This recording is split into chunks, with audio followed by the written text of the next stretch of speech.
La maldición del monolito.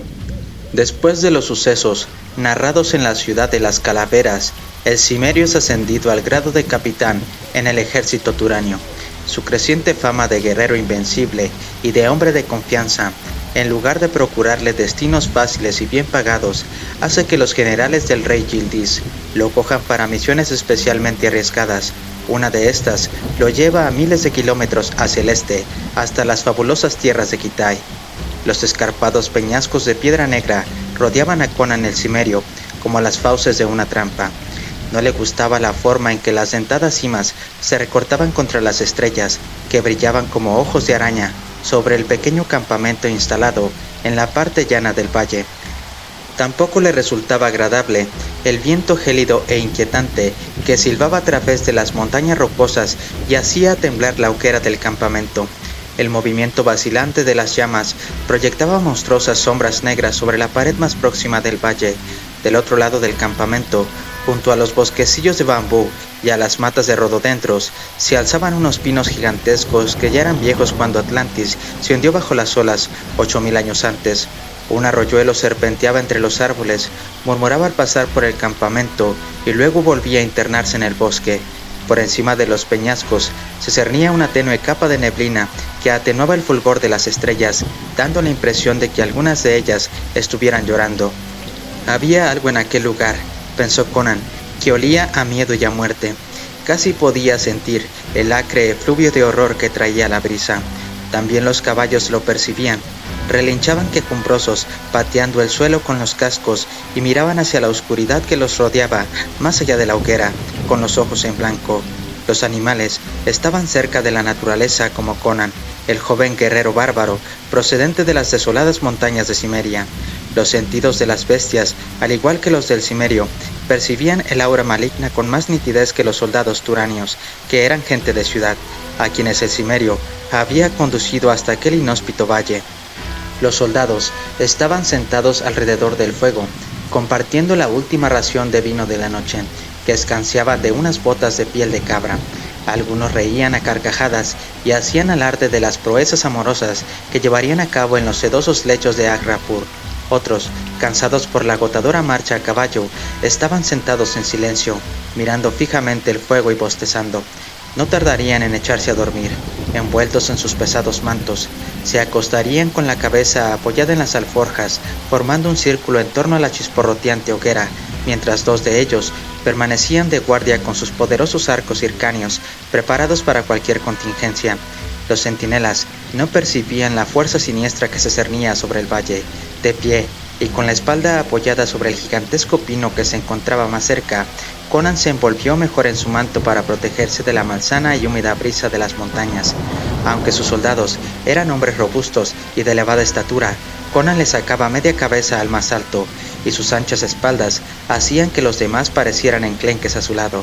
Su negra cabellera se escapaba por debajo del casco de punta, que enmarcaba el rostro lleno de pequeñas cicatrices teñidas de rojo por las llamas de la hoguera, y en el que destacaban unos profundos ojos azules. Sumergido en uno de sus accesos de melancolía, Conan maldijo interiormente al rey Yildiz, al bien intencionado pero débil monarca turanio, que lo había enviado a aquella misión de nefastos presagios. Había transcurrido más de un año desde que le fuera tomado el juramento de fidelidad al rey de Turán. 6 meses antes, había sido lo suficientemente afortunado como para merecer este favor del rey, como recompensa por haber rescatado a Sosara, la hija de Yildiz, de manos del demencial dios rey de Meru, lo que consiguió Conan con la ayuda de un amigo mercenario, Huma el Kushita. Finalmente, llevó a la princesa, más o menos intacta, hacia el lugar en el que se hallaba su prometido, el Khan de Kukula, jefe de la tribu nómada Kuigar. Cuando Conan regresó a Agrapur, la esplendorosa capital del reino de Yildiz, pudo comprobar que el monarca era generoso y agradecido. Tanto él como Huma habían sido ascendidos al rango de capitán, pero mientras que Huma había sido destinado a un codiciado puesto en la Guardia Real, a Conan lo habían recompensado con otra misión arriesgada y difícil. Ahora, mientras recordaba esto, el Cimerio pensó con amargura en los frutos de su éxito. Yildiz había confiado al gigantesco Cimerio una carta para el rey de Shu de Kusan, un reino insignificante de la zona occidental de Kitai. A la cabeza de 40 soldados veteranos, Conan llevó a cabo su ardua misión. Había atravesado cientos de kilómetros de desoladas estepas hircáneas y bordeó las laderas de los elevados montes Talagmas. Después, avanzó por desiertos barridos por los vientos y por las húmedas selvas que rodeaban el misterioso reino de Kitai, la tierra más al este de la que tenían noticia los hombres de Occidente. Una vez en Kusan, Conan encontró en el venerable y filosófico rey Shu un magnífico anfitrión. Mientras el cimerio y sus soldados eran convidados con comidas y bebidas exóticas y les entregaban mujeres complacientes, el rey y sus consejeros decidieron aceptar la proposición del rey Yildiz de establecer un tratado comercial y de amistad. El sabio y anciano monarca entregó a Conan un magnífico rollo de seda dorada, con la respuesta formal y con los mejores deseos del rey de Kusan, escritos en los extraños signos ideográficos de Kitai y en los gráciles caracteres inclinados de Hircania. Además de entregarle una bolsita de seda llena de monedas de oro de su país, el rey Shu hizo que lo acompañara un importante miembro de su corte, a fin de que lo guiara hasta la frontera occidental de Kitai, pero a Conan no le gustó su guía, el duque de Feng. El quitanio era un hombrecillo delgado, refinado y fatuo, que hablaba con voz suave y susurrante. Vestía una fantástica túnica de seda, poco apropiada para un viaje a caballo y para acampar en aquellas zonas agrestes, y de sus ropas emanaba un perfume que envolvía a toda su exquisita persona.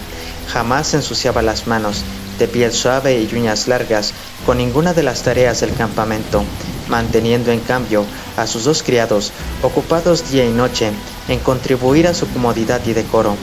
Conan observaba despectivamente las costumbres del quitanio con el insobornable y varonil desdén propio de un bárbaro. Los rasgados ojos negros y la voz melosa del duque le recordaban a un felino, y se dijo muchas veces que debía tener cuidado de que aquel aristocrático hombrecillo no lo traicionara. Por otro lado, el bárbaro envidiaba secretamente los exquisitos y cultivados modales del quitanio, así como su indudable encanto. Pero esto no hizo más que contribuir a que el resentimiento de Conan contra el duque fuera mayor aún, pues aunque el tiempo pasado en el ejército turanio había pulido un poco al cimerio, este seguía siendo en el fondo el rudo y tosco joven bárbaro de siempre. De nuevo pensó que debía tener cuidado con aquel astuto y malicioso duque de Feng. ¿Acaso perturbo las profundas meditaciones del noble comandante?, susurró una voz suave que parecía el ronroneo de un gato. Conan sintió un sobresalto y apretó instintivamente la empuñadura de su espada cuando reconoció al duque de Feng, envuelto en un enorme manto de terciopelo de color verde. El cimerio iba a lanzar un gruñido y una maldición despectiva.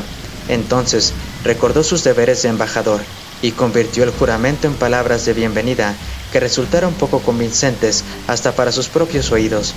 «Quizás el noble capitán no puede dormir», musitó Feng, aparentando no haberse dado cuenta de la poco cordial acogida de Conan. Feng hablaba correctamente en lengua hircania. Ese era uno de los motivos por los cuales había sido enviado como guía de Conan y de sus soldados, ya que los conocimientos que tenía el cimerio de la melodiosa lengua de Kitai eran casi nulos. Feng siguió diciendo: «Un servidor tiene la fortuna de poseer un remedio infalible contra el insomnio. Un sabio boticario preparó este brebaje a partir de una antigua receta. Se trata de un extracto de capullos de lirio molidos y mezclados con canela y semillas de amapola». «No, gracias», respondió Conan con un gruñido. «Te lo agradezco, duque, pero se trata de algo raro que hay en este maldito lugar.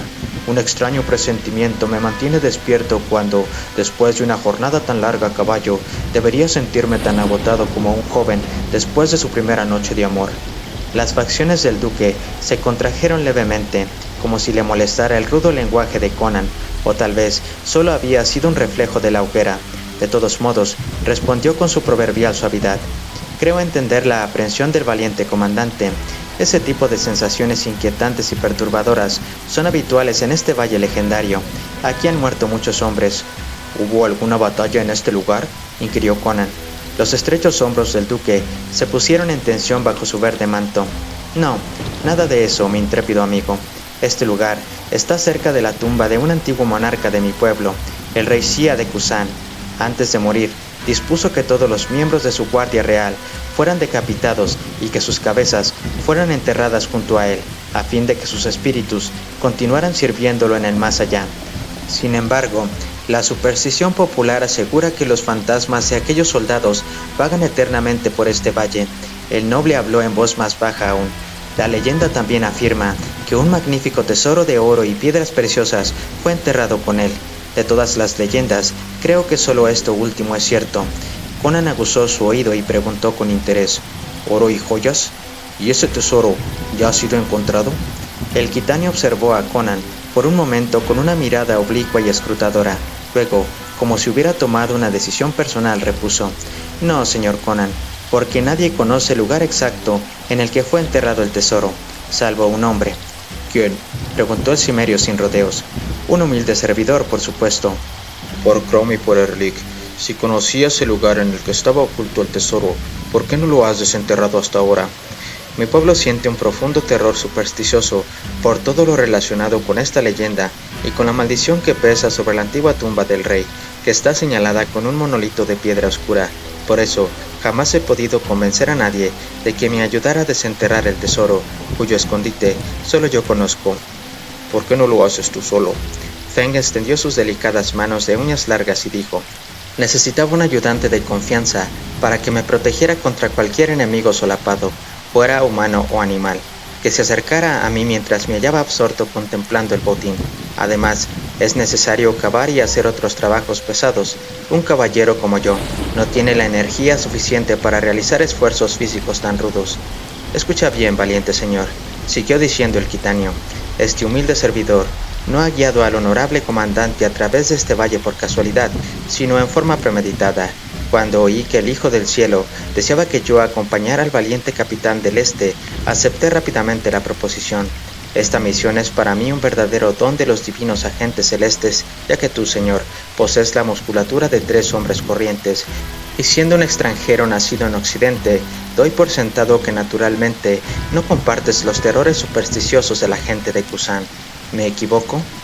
No le temo a nada ni a nadie, repuso Conan bruscamente, sea Dios, hombre o demonio, y menos aún al fantasma de un rey muerto hace tanto tiempo.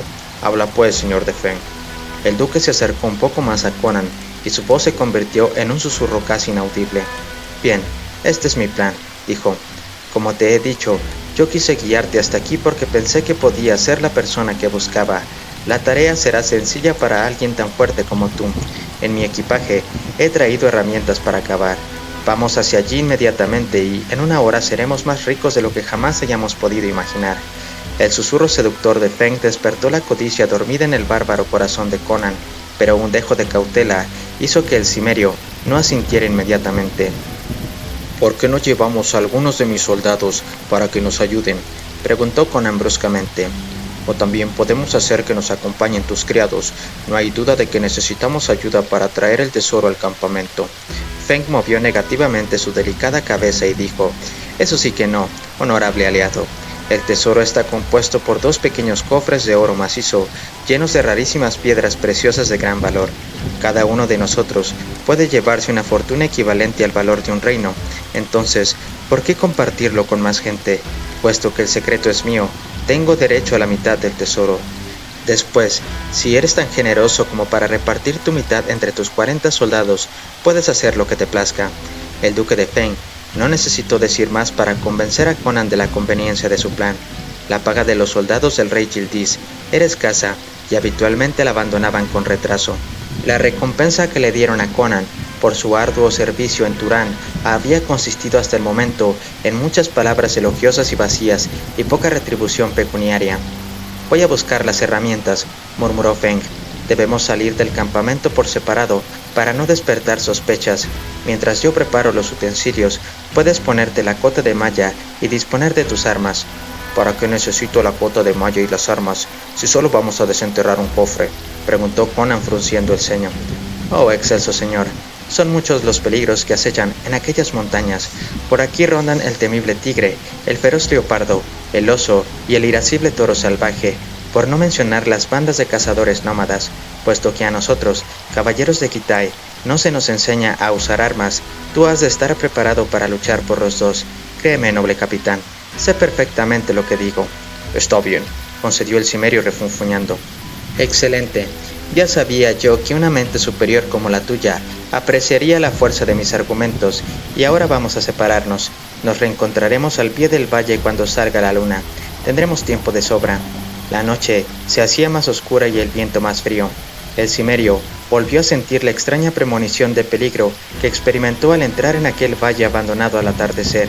Mientras caminaba en silencio al lado del diminuto Quitanio, Conan miraba cautelosamente a su alrededor. Las abruptas paredes rocosas fueron estrechándose a ambos lados hasta que apenas hubo sitio para caminar entre el acantilado y la orilla del arroyo que pasaba susurrando a sus pies.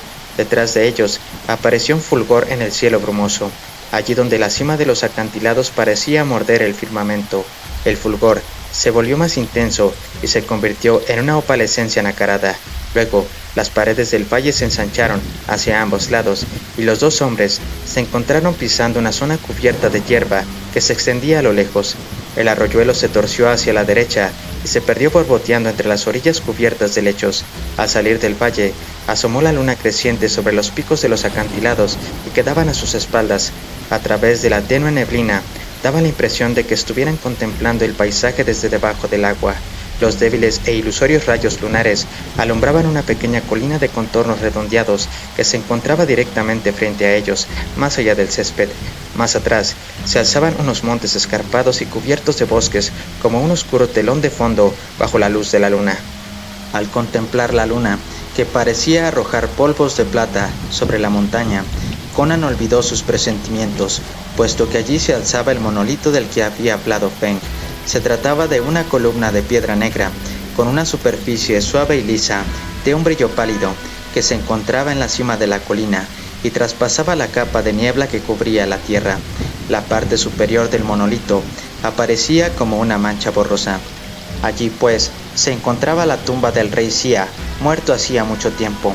Según lo que había contado Feng, el tesoro seguramente estaría enterrado debajo del monolito, o bien a un lado.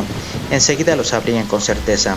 Con la pala y la barra de hierro que le había dado Feng apoyada sobre su hombro, Conan se abrió paso entre unos matorrales de rododendros y comenzó a subir por la ladera de la montaña.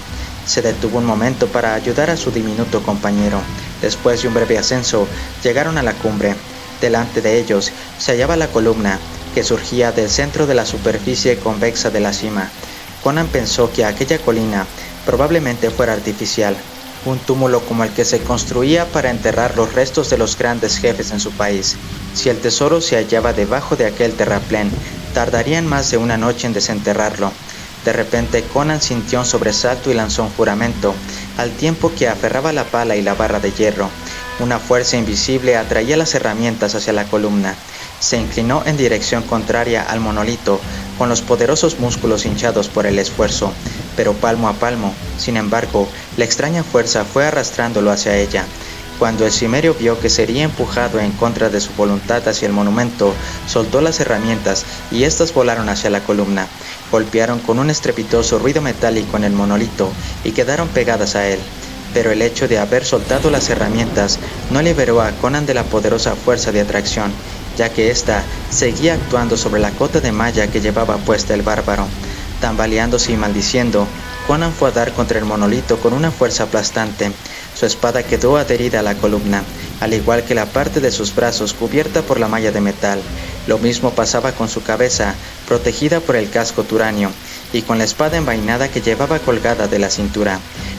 Conan luchó para liberarse, pero se dio cuenta de que le resultaba completamente imposible. Era como si unas cadenas invisibles lo mantuvieran atado a la columna de piedra negra. ¿Qué endiablada treta es esta, perro traidor?, preguntó por fin el bárbaro. Con una sonrisa imperturbable, Feng se acercó a Conan, que seguía pegado a la columna. La misteriosa fuerza no parecía afectarle a él. El Quitanio cogió un pañuelo de seda de una de las amplias mangas de su túnica, y cuando Conan abrió la boca para gritar pidiendo ayuda, le introdujo hábilmente la tela. Mientras Conan mordía el pañuelo de seda, el hombrecillo cogió los extremos sueltos de este y los ató por detrás de la nuca del bárbaro. Finalmente el cimerio se quedó quieto, jadeando en silencio y mirando con odio al pequeño duque de sonrisa cortés. «Perdona la artimaña, oh noble salvaje», murmuró Feng, Era necesario que urdiese alguna historia que estimulara tu primitiva e insaciable sed de oro, a fin de poder atraerte hasta aquí solo. Los ojos de Conan brillaron con furia volcánica, mientras ponía en juego toda la fuerza de su hercúleo cuerpo para liberarse de los lazos invisibles que lo mantenían pegado al monolito. Todo fue inútil. Se sentía totalmente impotente. El sudor resbalaba por su frente y empapaba la camisa de algodón que llevaba debajo de la cota de malla. Trató de gritar, pero solo emitió unos gruñidos y algunos sonidos ininteligibles. «Querido capitán», siguió diciendo Feng, «puesto que vuestra vida se acerca a su predestinado fin, sería descortés por mi parte que no explicara mis acciones, a fin de que tu mezquino espíritu pueda viajar a cualquier clase de infierno que los dioses de los bárbaros le tengan preparado, con pleno conocimiento de las causas de tu caída. Has de saber que la corte de su amable pero necia majestad, el rey Kusan, está dividida en dos bandos. Uno de ellos, el del pavo real blanco, está de acuerdo en que hay un mayor contacto con los bárbaros de Occidente. El otro, el del pavo real dorado, abomina todo tipo de relación con semejantes salvajes, y yo, por supuesto, soy uno de los magnánimos patriotas del pavo real dorado. Con gusto, daría mi vida por destruir lo que llaman esta embajada que diriges, puesto que un mayor contacto con vuestros bárbaros amos contaminaría nuestra civilización pura y trastornaría por completo nuestro sistema social, establecido por la divinidad. Afortunadamente, parece innecesario tomar ese tipo de medidas extremas, porque ahora te tengo a ti, el jefe de esta misión compuesta por una banda de demonios extranjeros, y alrededor de tu cuello cuelga el tratado que el Hijo del Cielo ha firmado con tu vulgar rey pagano». El pequeño duque sacó el tubo de marfil que contenía los documentos de debajo de la cota de malla de Conan. Abrió la cadena de la que colgaba el tubo en torno al cuello del cimerio y lo introdujo en una de sus amplias mangas, agregando después con una sonrisa maliciosa: «No voy a intentar explicarte la sutil naturaleza de la fuerza que te retiene prisionero, porque tienes una mentalidad infantil y no lo entenderías. Bastará que te diga que el material con el que está construido el monolito tiene la extraña propiedad de atraer el hierro y el acero con una fuerza irresistible. De modo que no temas, no es un poder mágico infernal el que te tiene prisionero». Conan no se sintió animado por estas palabras. Una vez había visto a un prestidigitador de Akrapur recogiendo clavos del suelo con un trozo de piedra rojiza y suponía que la fuerza que lo retenía en este momento era de índole similar. Pero dado que nunca había oído hablar del magnetismo, en el fondo a él todo aquello le parecía producto de la magia. «No alientes vanas esperanzas de que tus hombres te rescaten», siguió diciendo Feng. «También he pensado en ello. En estas montañas viven los Hagas, una tribu salvaje de cazadores de cabezas. Atraídos por la hoguera del campamento, se reunirán en los dos extremos del valle y atacarán a los soldados al amanecer. Ese ha sido su invariable proceder en anteriores ocasiones. Para entonces, yo espero encontrarme muy lejos de aquí. Si llegaran a capturarme, bueno, sería estúpido ignorar que el hombre debe morir tarde o temprano, y confío en que sabré enfrentarme a la muerte con la dignidad y el decoro que corresponden a mi rango y cultura. Estoy seguro de que mi cabeza constituirá un adorno encantador en la choza de algún Java. Así pues, mi buen bárbaro, me despido de ti. Te ruego que perdones a este humilde caballero el hecho de que te vuelva la espalda en los últimos momentos de tu vida. No puedo negar que tu muerte constituye una pena en cierto sentido, y no me complacería presenciarla. De haber tenido las ventajas de una educación quitania, hubiera sido un magnífico servidor, es decir, un buen guardaespaldas para mí. Pero las cosas son como son, y el hombre no puede torcer los designios del destino. Después de una cínica reverencia de despedida, el quitanio inició el descenso por la ladera de la montaña. Conan se preguntó si el plan del duque consistía en dejarlo sujeto al monolito para que se muriera de hambre y de sed. Si sus hombres notaban su ausencia antes del alba, tal vez salieran a buscarlo. Pero puesto que él se había marchado furtivamente del campamento sin decírselo a nadie, no sabrían si debían alarmarse por su ausencia. Si de algún modo pudiera comunicarse con los soldados, seguramente darían una batida por los alrededores hasta encontrarlo, y entonces daría buena cuenta de este traidor. Pero, ¿cómo poner sobre aviso a su gente? Una vez más, puso en juego su enorme fuerza en contra de la que lo retenía pegado a la columna. Pero nuevamente sus esfuerzos resultaron estériles. Podía mover las piernas y brazos e incluso estaba capacitado para realizar algún movimiento con la cabeza, pero su cuerpo estaba firmemente sujeto por la cota de malla de hierro que llevaba. En ese momento, el cielo se despejó y la luna brilló con más fuerza. Conan observó que a sus pies y por toda la base del monolito se veían los restos macabros de otras víctimas esparcidos por el suelo. Los huesos y los dientes se amontonaban allí como viejos escombros. Seguramente los pisó cuando la misteriosa fuerza lo empujó hacia la columna. La luna brilló con más intensidad. Conan advirtió con inquietud que los huesos estaban muy descoloridos.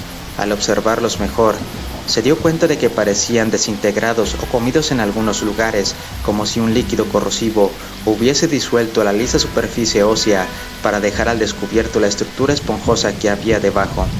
Conan volvió la cabeza a un lado y a otro, buscando algún medio para escapar. Las suaves palabras del gitano parecían ser ciertas, pero ahora podía ver claramente los trozos de hierro pegados por la fuerza invisible a las piedras manchadas y descoloridas de la columna. Hacia su izquierda se veía la pala, la barra de hierro y un casco herrumbrado, mientras que a su derecha había una daga desgastada por el tiempo pegada a la piedra. Una vez más, hizo un esfuerzo titánico por librarse de la invisible fuerza de atracción. En ese instante, oyó un ruido misterioso que venía de abajo, un sonido burlón y demencial a la vez. Aguzando su mirada para ver lo más lejos posible a la tenue luz de la luna, Conan comprobó que Feng no se había marchado aún. Por el contrario, el duque estaba sentado sobre la hierba de la ladera de la montaña, cerca de la base de la colina. Había extraído una flauta de su amplia túnica y estaba tocando una extraña melodía. Con el sonido agudo y estridente del instrumento de viento, llegó hasta los oídos de Conan un rumor débil que parecía venir de la parte superior de la columna. Los músculos del cuello de toro de Conan se hincharon cuando volvió la cabeza para mirar hacia arriba y la punta de su casco d'uranio rascó la superficie de la piedra. Entonces, la sangre se le heló en las venas. La niebla que impedía ver la parte superior del monumento había desaparecido. Los rayos de la luna iluminaban una cosa amorfa que se encontraba en lo alto de la columna y tenía un aspecto repugnante. Era como un enorme bulto de jalea semitransparente que se movía. Estaba dotado de vida, de una vida que palpitaba en su seno y se contraía. La luz de la luna brillaba con un fulgor húmedo sobre esa cosa que palpitaba como un enorme corazón viviente. Mientras Conan la miraba paralizado por el horror, la cosa del monolito lanzó un chorrito de gelatina que bajó resbalando por la columna en dirección a él. El resbaladizo pseudópodo se deslizó sobre la lisa superficie de piedra. Entonces, Conan empezó a comprender el origen de las manchas que decoraban el frente del monolito. El viento había cambiado de dirección y una ráfaga de aire le hizo llegar un olor nauseabundo. Ahora entendía por qué los huesos esparcidos en la base de la columna tenían un aspecto tan extraño, como si estuvieran desintegrados. Con un temor que lo colocaba casi al borde del desfallecimiento, comprendió que la cosa gelatinosa segregaba un líquido digestivo por medio del cual consumía a su presa. Conan se preguntó cuántos hombres en el pasado habrían quedado pegados a aquella piedra en el lugar en el que él se encontraba. ¿Cuántos hombres esperarían indefensos la caricia abrasadora de la sustancia abominable que ahora descendía lentamente hacia él? Quizá el extraño sonido de la flauta de Feng había despertado al monstruo, o tal vez fue el olor de carne humana lo que lo incitó al festín. Sea cual fuere la causa, lo cierto es que aquel extraño monstruo había iniciado su lento descenso por un lado del monolito, acercándose a su cara. La húmeda jalea producía un chapoteo y dejaba a su paso un rastro baboso a medida que se deslizaba hacia él. La desesperación infundió nuevas fuerzas a sus cansados y paralizados músculos. Conan tiraba hacia un lado y hacia el otro intentando, con la poca energía que le quedaba, romper la misteriosa fuerza que lo atenazaba. Ante su sorpresa, el cimerio se dio cuenta de que estaba en condiciones de moverse hacia un lado, alrededor de la columna. Entonces, la fuerza que lo sujetaba no le impedía realizar algunos movimientos. Esto lo animó, aunque se dio perfecta cuenta de que no podría eludir indefinidamente al monstruo de gelatina viviente. Conan sintió una presión contra las mallas que cubrían su costado. Al mirar hacia abajo, vio que se trataba de la daga herrumbrosa que había visto antes. Sus movimientos laterales lo habían acercado al arma, hasta que sintió la empuñadura contra sus costillas. El bárbaro tenía la parte superior del brazo sujeta a la piedra por la manga de su malla, pero su antebrazo y la mano estaban libres. Se preguntó si podría alargar el brazo lo suficiente como para alcanzar el mango de la daga. Hizo un enorme esfuerzo estirando la mano a lo largo de la columna. La malla metálica de su brazo se movía con una gran lentitud, arañando la superficie de piedra, mientras unas gotas de sudor resbalaban hasta sus ojos. Poco a poco, la mano de Conan se fue acercando a la empuñadura del arma. El obsesionante sonido de la flauta de Feng resonaba de un modo enloquecedor en sus oídos, al tiempo que el olor repugnante procedente de la cosa viscosa parecía llenar por completo sus fosas nasales. Su mano tocó la daga, y en un segundo su mano aferró la empuñadura.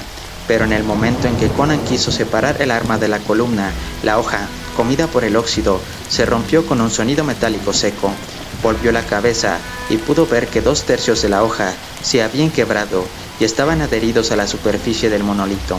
El tercio restante todavía estaba unido a la empuñadura, puesto que ahora había menos cantidad de hierro en la daga para ser atraído por la fuerza magnética del monolito. Conan logró finalmente despegar la daga de la columna, haciendo un enorme esfuerzo muscular. Una mirada le demostró que si bien se había perdido la mayor parte de la hoja del arma, en el trozo que quedaba había 2 bordes afilados. Con los músculos temblando, a causa de la energía que ponía en juego para mantener el arma alejada de la piedra, consiguió acercar uno de los bordes a la correa de cuero que unía la parte anterior a la parte posterior de la cota de malla. Entonces comenzó a cortar cuidadosamente la resistente tira de cuero con el oxidado filo de la daga. Cada movimiento que hacía era una verdadera agonía.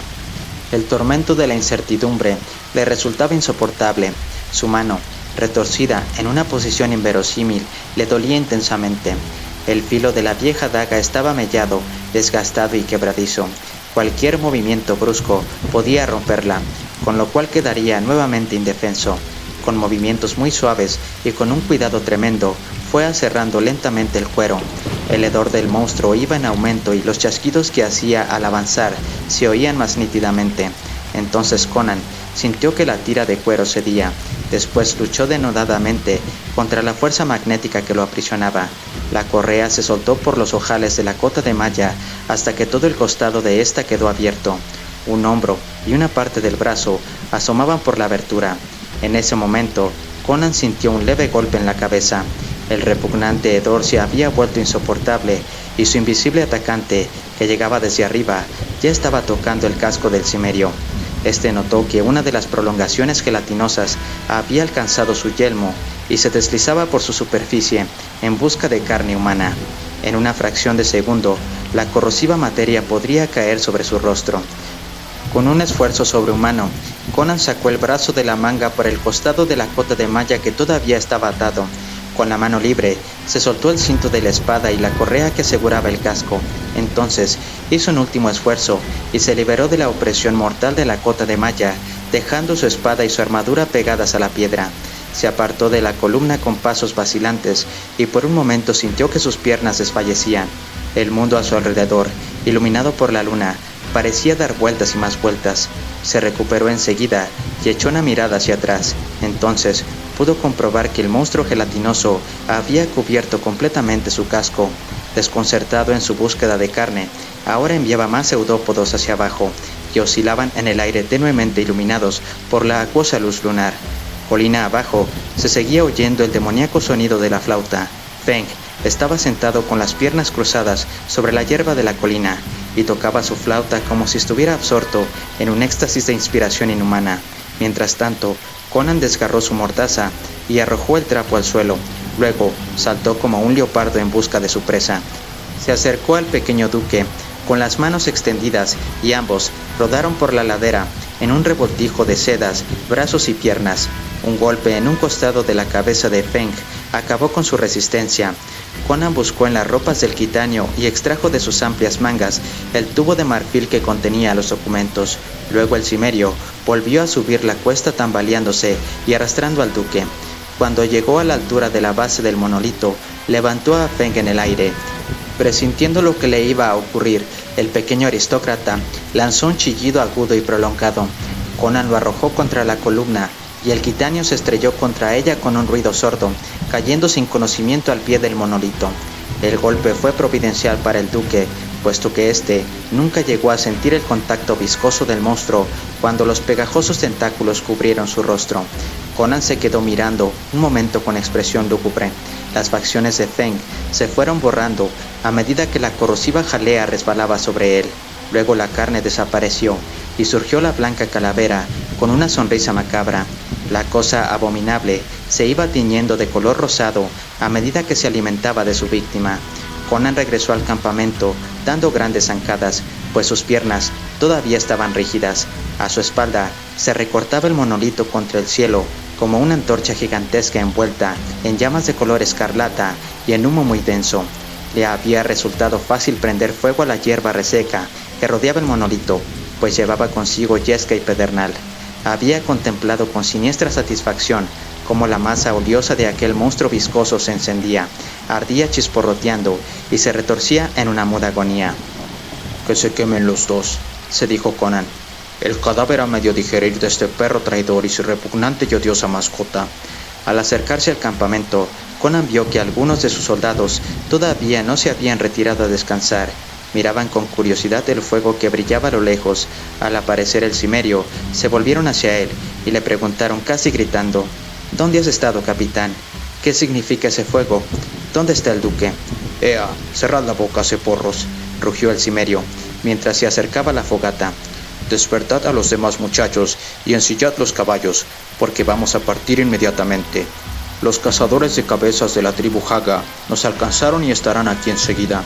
Se apoderaron del duque, pero yo pude librarme de ellos. Khusro, Mulia, daos prisa, si no queréis que vuestras cabezas adornen las chozas de esos demonios salvajes, y por Kron que espero por vuestro propio bien, que me hayáis dejado un poco de ese buen vino». Fin.